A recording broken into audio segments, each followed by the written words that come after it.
DY365 digital কোনো কাৰণতে থাকিবলৈ দিয়া নহব অচিনাকি লোকক অচিনাকি লোক যতেই বহিব তাতেই উচ্ছেদ হ'ব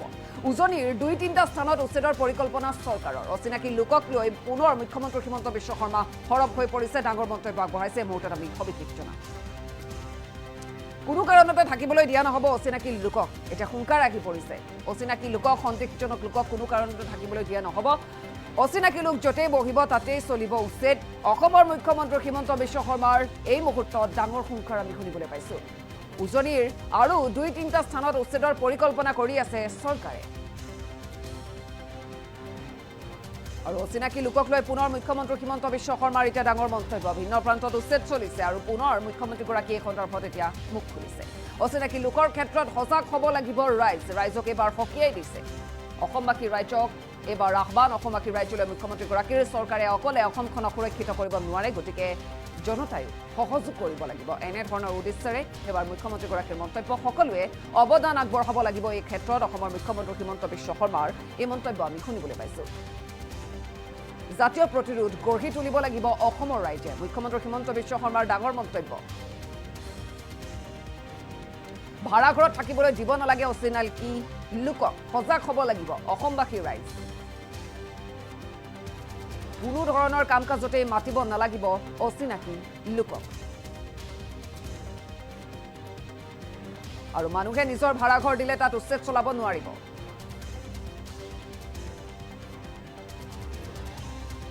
কোনো কাৰণতে থাকিবলৈ দিয়া নহব অচিনাকি লোকক অসমৰ মুখ্যমন্ত্ৰী হিমন্ত বিশ্ব শৰ্মাই সন্দেহজনক লোকৰ সন্দৰ্ভত পুনৰ মুখ খুলিছে ডাঙৰ মন্তব্য আগবঢ়াইছে অচিনাকি লোক যতেই দেখিব তাতেই উচ্ছেদ চলিব গতিকে অচিনাকি লোকক যাতে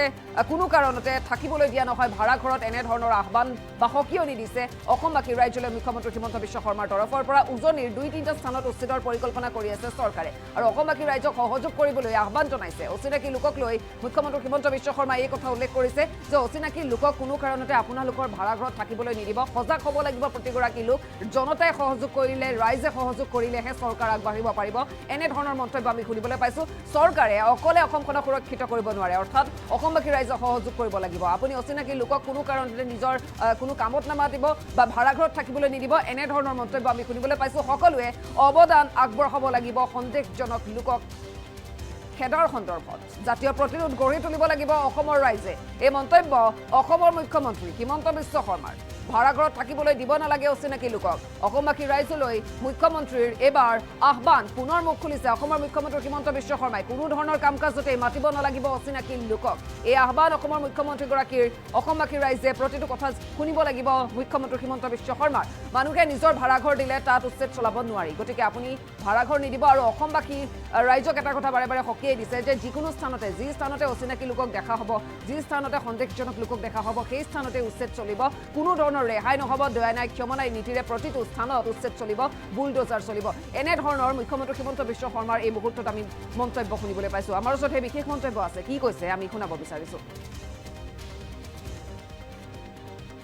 আমি আহিব দিব নালাগে আৰু যদি উজনি অসমতো কোনোবা মাটিত বহি আছে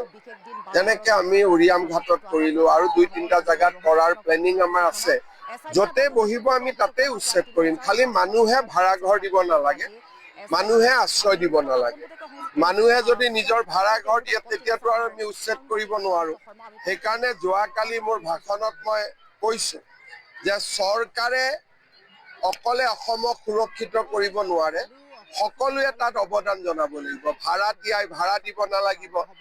ইণ্ডাষ্ট্ৰিয়েলিষ্টে কাম দিব নালাগিব ঠিকাদাৰে কাম দিব নালাগিব মানুহে নিজৰ মাটিত খেতি কৰিবৰ কাৰণে অচিনাকি মানুহক মাতিব নালাগিব ই এটা জাতীয় প্ৰতিৰোধ এটা গঢ়ি উঠিব লাগিব আমি অসমত লাহে লাহে সংখ্যালঘিষ্ঠ হোৱাৰ ফালে আমি আগবাঢ়িছো 2027 চনৰ লোকপিয়লত আমি দেখা পাম যে আমাৰ সংখ্যা লাহে লাহে 60% তললৈ নামিব আৰম্ভ কৰিব কাৰণ এটা সময়ত আমি কোনেও চিন্তা কৰা নাছিলো যে আমি নিজৰ মাটিতে সংখ্যালঘিষ্ঠ হ'ম আপোনালোকে যদি দেখা পায় আজি অচিনাকি মানুহৰ সংখ্যা অসমত বাঢ়ি গৈ আছে আৰু আজি তেওঁলোক মাত্ৰ নিৰ্দিষ্ট অঞ্চলতে সীমাবদ্ধ নাথাকি শদিয়া তিনিচুকীয়া ডিব্ৰুগড়লৈ যোৱাৰ বাবেও তেওঁলোক সাজি হৈছে আজিৰ দিনত সংকল্প ল'ব লাগিব আমি আমাৰ এটুকুৰাও মাটিও যিমানেই পৰিয়ালত অসুবিধা নহওক কিয় অৰ্থনৈতিক অসুবিধা নহওক কিয় আমি কেতিয়াও অচিনাকি লোকক আমি বিক্ৰী নকৰো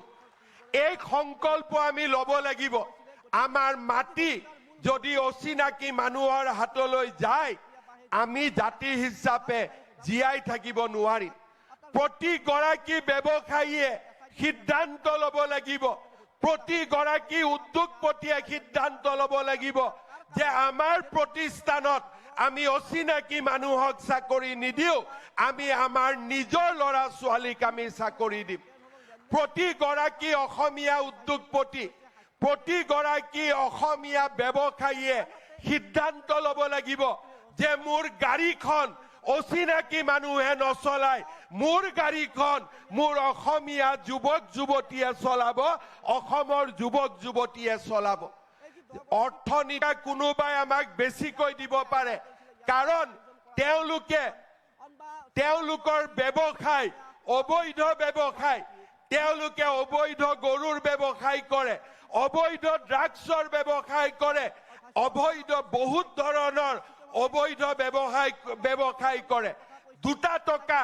আমাৰ মাটি দুখৰৰ বাবে তেওঁলোকে বেছি দিব পাৰে কিন্তু যি সময়তে আমি মাটি দুখৰ তেওঁলোকৰ হাতত বেছি দিম আমাৰ জাতিটোৰ ভৱিষ্যত পংগু হৈ পৰিব আৰু সেই কাৰণে মই প্ৰতিগৰাকী অসমীয়া আৰু ভাৰতীয়ক অনুৰোধ কৰিম নিজৰ মাটি কেতিয়াও অচিনাকি মানুহৰ হাতত বিক্ৰী নকৰিব এই মহা সংকল্প আমি 10 ডিসেম্বৰৰ দিনটোত ল'ব লাগিব দ্বিতীয়তে আমাৰ ব্যৱসায় আমাৰ অনুষ্ঠান আমাৰ প্ৰতিষ্ঠান আমি কিয় বেলেগক চাকৰি দিম আমি কিয় অচিনাকি মানুহবিলাকক মাতি আনিম আমি সংকল্প ল'ব লাগিব মোৰ খেতিত মই নিজে খেতি কৰিম মোৰ বাগিচাত মই নিজে শস্য উৎপাদন কৰিম মোৰ বাগিচাখন মোৰ খেতি পথাৰখন আন কোনোবাই আহি চহাব আৰু আমি তাক মানি লম এই নীতিৰ আমি পৰিৱৰ্তন কৰিব লাগে কাৰণ তেওঁলোক মাটি চহাবলৈকে নাহে তেওঁলোকে মাটিত চিৰস্থায়ীভাৱে থাকিবৰ কাৰণে আহে এবছৰ মাটি চহাব 2 বছৰ মাটি চহাব 3য় বছৰৰ দিনা কব এই মাটিৰ ময়ে মালিক গতিকে এই মাটিৰ পৰা আপুনি আঁতৰি যাওক সেই কাৰণে আমি নিজে খেতি কৰিম কোনোবাই আমাক আহি খেতিত সহায় কৰিব নালাগে আমাৰ মহানগৰ নগৰসমূহৰ দোকানবিলাকত আমি আমাৰ যুৱক যুৱতীক কামত ৰাখিম আমাৰ ফ্লাইঅভাৰ ফুটপাথত অচিনাকি লোকক আমি ব্যৱসায় কৰিব নিদিও আমাৰ যুৱক যুৱতীয়ে তাত ব্যৱসায় কৰিব তেনে সংকল্প আমি 10 ডিসেম্বৰৰ দিনটোত ল'ব লাগিব নহলে